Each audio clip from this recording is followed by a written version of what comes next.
Looking at different ways to take attendance. First up is Clever, because almost everybody's using Clever. It is our single sign-on, and most things work when students are using it. However, that doesn't mean they always use it. But let's start with that one. So you're going to go click on Analytics. So log into Clever, and you should have a Clever button there if you're not sure how to get to Clever. Log in. You'll have your Microsoft login. Click Analytics. There you have your classes listed based off of the Infinite Campus names of those classes. So you shouldn't have an abundance of classes, you just have what your Infinite Campus has. And you can select your class individually, or you can do all classes and see who was absent for the whole day. You can select all these different resources and just put them all in if you want, whatever you're using or you're expecting them to have used. You know, maybe you're using an assignment out of Google Drive or Newsela or Google Meet. That's a common one, right? Google Meet. Did they come to the Google Meet? You would just have just that one. Okay, so you're going to go look at those things, whatever you're using. I have Canvas, I have Google Classroom, sometimes I use, and TCI might be another one that we use a lot in science, but you choose yours. Okay, and then you're going to select it all classes or just go class by class. When you select your classes, it will tell you, this will all update here. So let's say I go to advisement, and then down below is going to be the names of the students. I'm not going to show the student names, but they are down below. You could switch to different classes. Okay, so there's period 5. You can see the different numbers, and it'll tell you the names of these students. And you can click on these, and it'll show you just those 2 that didn't log in for that, 7 that didn't do that, 21 that were within the last 2 days because we didn't have that class today, and 30 overall. So you can sort this however you like. This is really handy. Okay, that's it for Clever as far as I can tell. I'm sure there's more you can do with it, but those are the main things. Next up, we're going to go back to this, and we're going to go over to Canvas. Okay, in Canvas, you can log into your Canvas, and you can go to the People tab. Inside the People tab, it will tell you when they last logged in. Okay, so you can sort through that way and just go through, and everybody that was for this date, you can ignore them, like fill your attendance all the way in. Ignore everybody that was logged in today, if that's how you want to do it. So click on your People tab.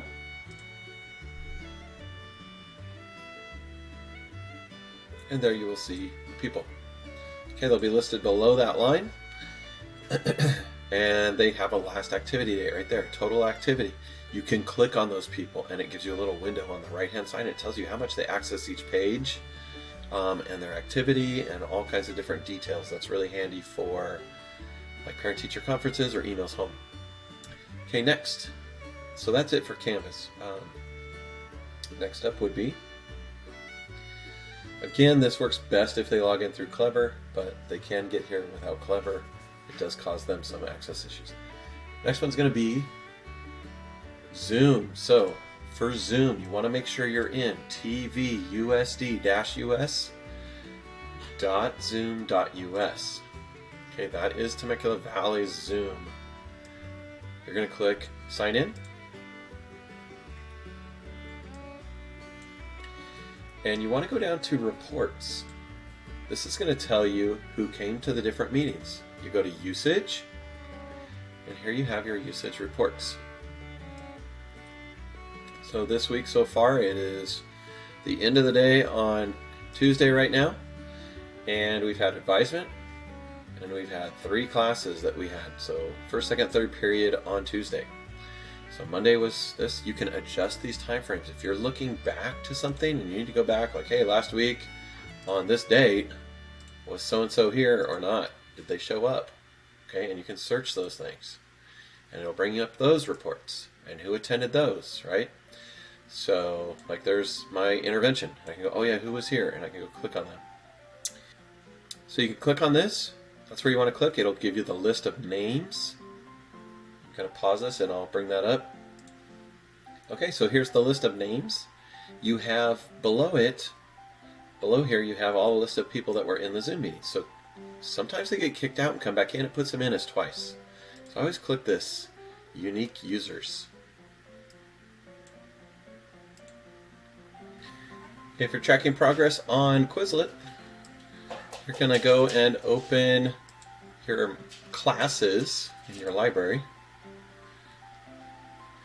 and then you will click on the class that you want, so whichever class it is, and you have to have sets assigned that you assigned through that class for this to work. And then you will click on progress. So you click on the progress once you're in the class, and then you should be able to get a drop down, and you'll select which set it is you're looking for. Okay. Then below here, which I have hidden, are the names of the students, and it will highlight their progress and show you their percentages. So that's Quizlet. Kahoot, and you're checking for who participated and how they did. Let's say you're in your Kahoot. You're going to go to Reports, and then you'll find for the class that you played that challenge for, or that live game, and you'll click on that link, and then you can go and click on players and see how each person did, how many questions did they answer, how many did they get right, how many did they not answer. Okay, so Kahoot's a really nice one. If you're looking to see progress for Quizizz, in Quizizz, you'll log in. Make sure you're logged in, and you would have had to have assigned these. So a good way to do it is through your Google Classroom, or create your own classes. So go to your class, click on the class you want,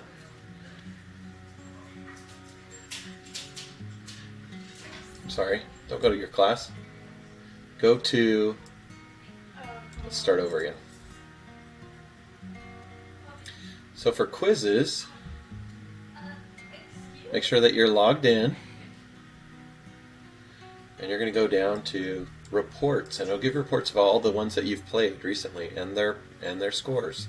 And these ones are really nice because they're so well organized, and you can go back, like let's say I need to go back to certain ones that I've done, and maybe I had 108 kids in there, 3 classes, and I need to go back and check on them, and so I would click on this, and it could take me through just like in Kahoot, and it tells me how did they do. I think Kahoot has a little bit better system for watching for unanswered questions, but this gives you the percentage correct.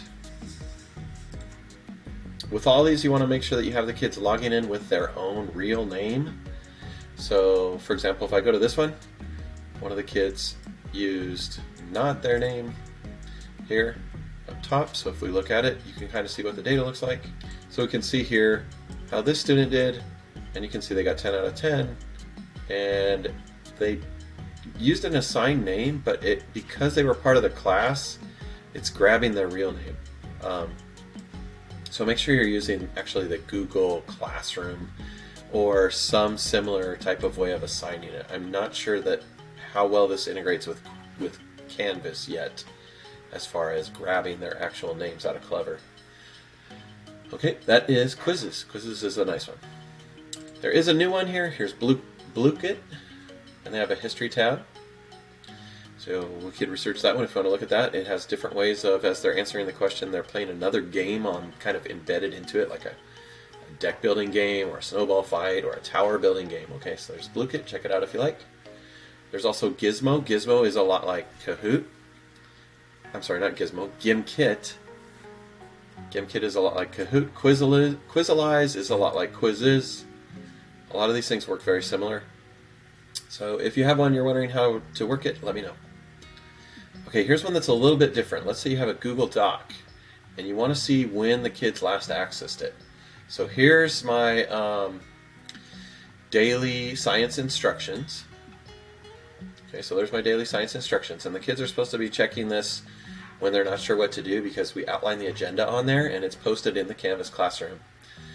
So what you could do if you needed to in a kind of a different situation, and this wouldn't be one of the first ones I went to, but you would go to Tools, and you're going to come down to Activity Dashboard, and then you can go back and see when the last time students accessed that was. So that's kind of a different way of using.